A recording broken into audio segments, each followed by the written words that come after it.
বন্ধুরা সবাই কেমন আছো? বন্ধুরা আজকে তোমাদের আপন মায়ের সাথে রাতে কাজ করার অসাধারণ একটি সত্য ঘটনা বলবো। গল্পটি শেষ পর্যন্ত শুনলে তোমরা বাধ্য হবে হাতের কাজ করতে, না হলে সবাই আমাকে কাজ করে দিয়ে যাবে, আমি বাধা দেব না। আমি মুন্নি রানী, বয়স 42 বছর, আমি একজন গৃহিণী।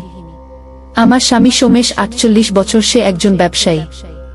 আমার একটি ছেলে পলাশ, বয়স 26 বছর, সে তার বাবার ব্যবসায় সাহায্য করে। 2 দিন পর আমার মেয়ের বিয়ে। আমার রাখি, বয়স 24 বছর, 2 দিন পরে রাখির বিয়ে। পলাশ আমার সাহায্যে বাড়ির অন্যান্য মেয়েদের কাজ করে দিয়ে তার প্রেমে পাগল বানিয়েছে। যখন আমার ছেলের বিয়ে ঠিক হয়ে গেছে, তখন মেয়ের বিয়ের জন্য বাড়িতে অনেক আত্মীয় স্বজন এসেছিল, তাই থাকার জায়গার কমতে পারে, যার জন্য আমাকে আর পলাশকে স্টোর রুমে ঘুমাতে হয়। আমি এতই সতী ছিলাম যে আমি বিয়ের পর কোনো পুরুষের দিকে ভালোভাবে তাকাইনি। আর এখন আমি পলাশের প্রেমে পাগল। আসলে মানুষ ঠিকই বলে যে কার জীবনে কখন কি ঘটে কেউ তা বলতে পারে না।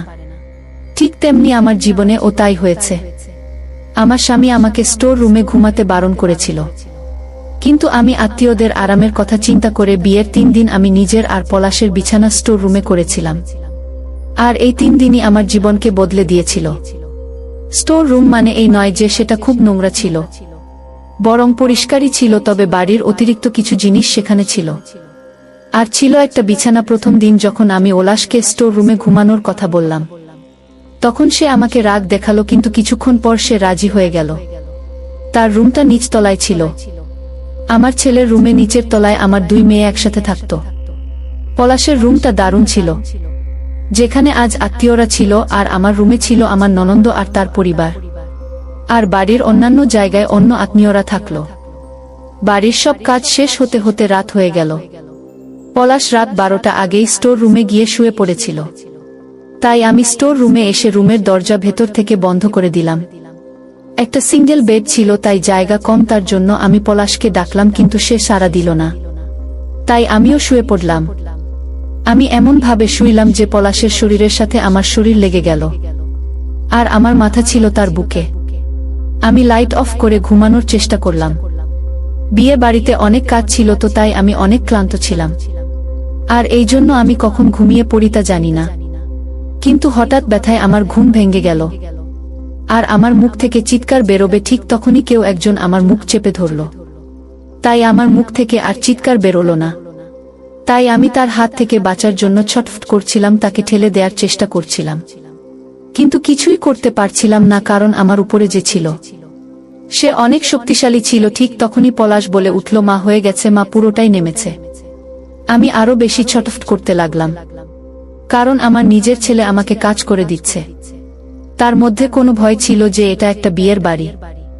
আমি তার থেকে পরিত্রাণ পাওয়ার জন্য আর কিছু বলার জন্য অনেক চেষ্টা করলাম, কিন্তু সে পুরো রাক্ষস হয়ে গিয়েছিল। ব্যথায় আমার চোখ দিয়ে পানি বের হতে লাগলো, কিন্তু আমি কিছুই করতে পারছিলাম না। এখন আমারও ব্যথা কমে গিয়েছিল, তাই আমি পলাশকে ইশারায় মুখ থেকে হাত সরাতে বললাম। তখন সে বলল, আমি হাত সরানোর পর যদি তুমি চিৎকার করো তবে তোমার ইজ্জত যাবে, তাই আমি তোমার মুখ থেকে হাত সরাবো, তুমি চিৎকার না করে চুপচাপ কাজ করিয়ে নাও। মুখ থেকে হাত সরাতেই প্রথমে আমি জোরে জোরে নিঃশ্বাস নিলাম, তারপর তাকে আমার উপর থেকে সরানোর চেষ্টা করতে করতে ধীরে ধীরে বললাম, পলাশ ছাড় আমাকে, আমি তোর মা। এসব বলতে বলতে তাকে ছড়ানোর জন্য আমি তাকে ধাক্কা দিতে লাগলাম। এতে পলাশ রেগে গিয়ে আমার চুল ধরে বলল, যা হওয়ার তা হয়ে গেছে, একটু পর শুধু মজা আর মজা। এবারও সে আমার মুখ বন্ধ করে দিল। এতে আমি তার নিচে পানির মাছের মতো ছটফট করছি। এভাবে কিছুক্ষণ পর ক্লান্ত হয়ে সে শান্ত হলো। সে সময় আমি তাকে আমার থেকে আলাদা করার চেষ্টা করলাম, কিন্তু পারলাম না। ভিতরে ফেলতে নিষেধ করলাম, কিন্তু সে শুনল না। সে ছেড়ে দিল। তার সাথে সাথে আমিও আমার ছেড়ে দিলাম। কিছুক্ষণ আমার উপরে থাকলো আর জোরে জোরে নিঃশ্বাস নিতে লাগলো, আর আমি তার নিচে পড়ে থাকলাম। কিছুক্ষণ পর যখন পলাশ নিস্তেজ হয়ে গেল, তখন আমি তাকে আমার উপর থেকে ধাক্কা দিয়ে সরিয়ে দিয়ে বিছানা থেকে উঠতে লাগলাম, কিন্তু এতই ব্যথা হচ্ছিল যে আমি আর উঠতে পারলাম না। তাই আমি বিছানায় শুয়ে কাঁদতে লাগলাম। তখন চুপ করে থাকলো। আমি নিজেই জানি না যে আমি কতক্ষণ ব্যথায় কেঁদেছি। আমি অনেক কষ্ট করে উঠে স্টোর রুমের বাইরে বের হয়ে বাথরুমে যাই। ঠিক তখনই পলাশ বাথরুমের বাইরে থেকে আমাকে ডাকতে লাগলো, তাড়াতাড়ি বের হও, আমি প্রস্রাব করব। তার কথা শোনা মাত্র আমার মনে হচ্ছিল যে বাইরে বের হয়ে তার গালে থাপ্পড় দেই, কিন্তু বাড়িতে আত্মীয় থাকায় চুপ থেকে বাথরুমের দরজা খুলে বাইরে বের হয়ে তার দিকে রাগান্বিত হয়ে তাকালাম। আমার দিকে তাকিয়ে মাথা নিচু করে বাথরুমে ঢুকে গেল। আমি তখন বাইরে দাঁড়িয়ে ভাবতে লাগলাম যে এখন আমি কোথায় যাব, নিজের ঘরে না মেয়েদের ঘরে।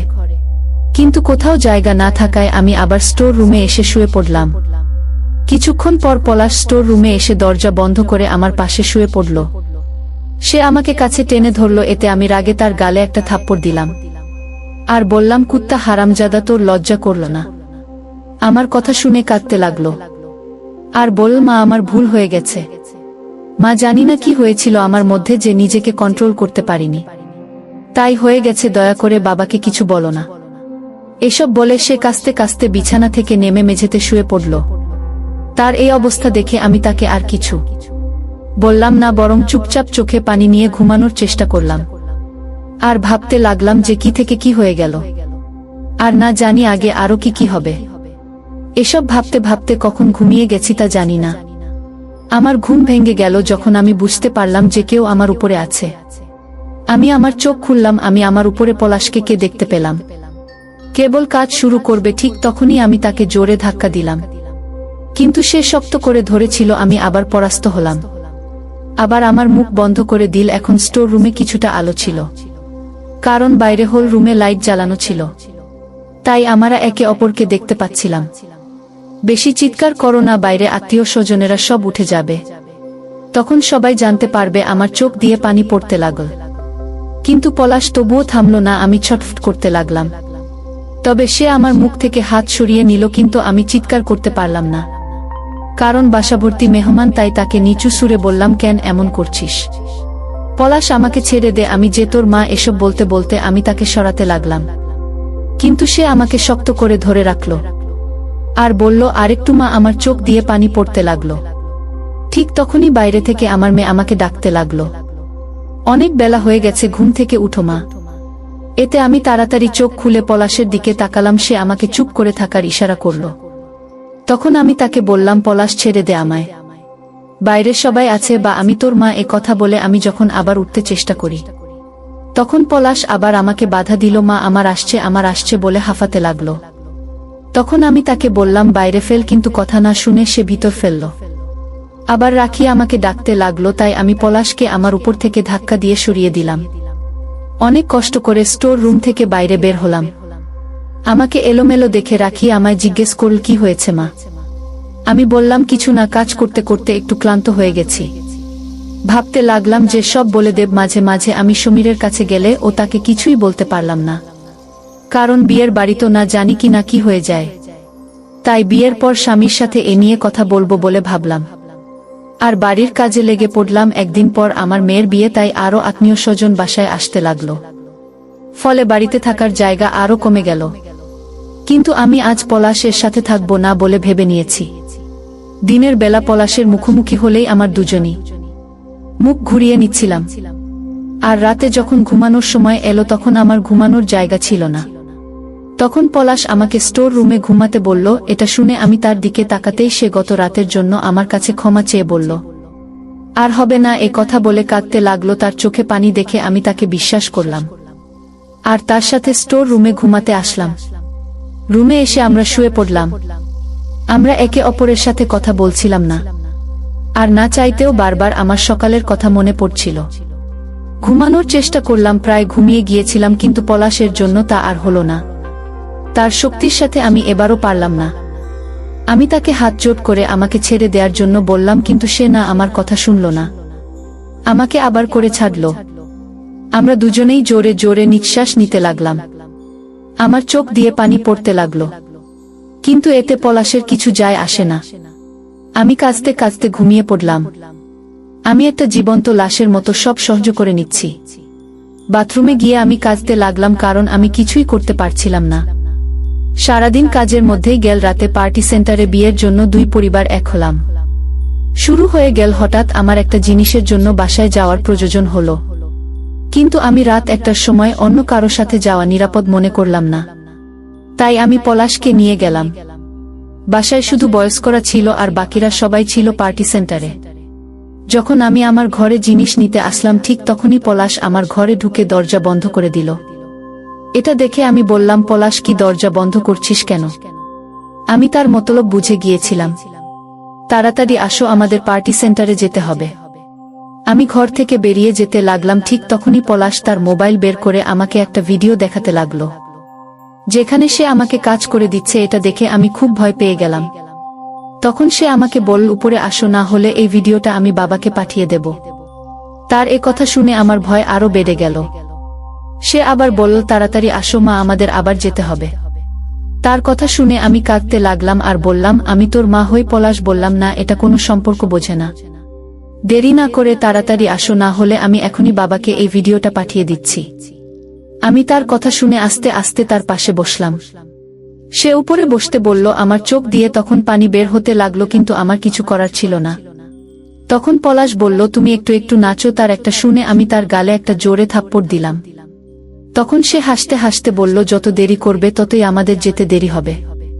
আমি আবার বললাম, কিছু তো লজ্জা থাকার দরকার তোর। আমি তোর মা, আজ তোর বোনের বিয়ে। সে আমার কোনো কথাই শুনল না। তুমি যে কত সুন্দর তা তুমি নিজেই জানো না।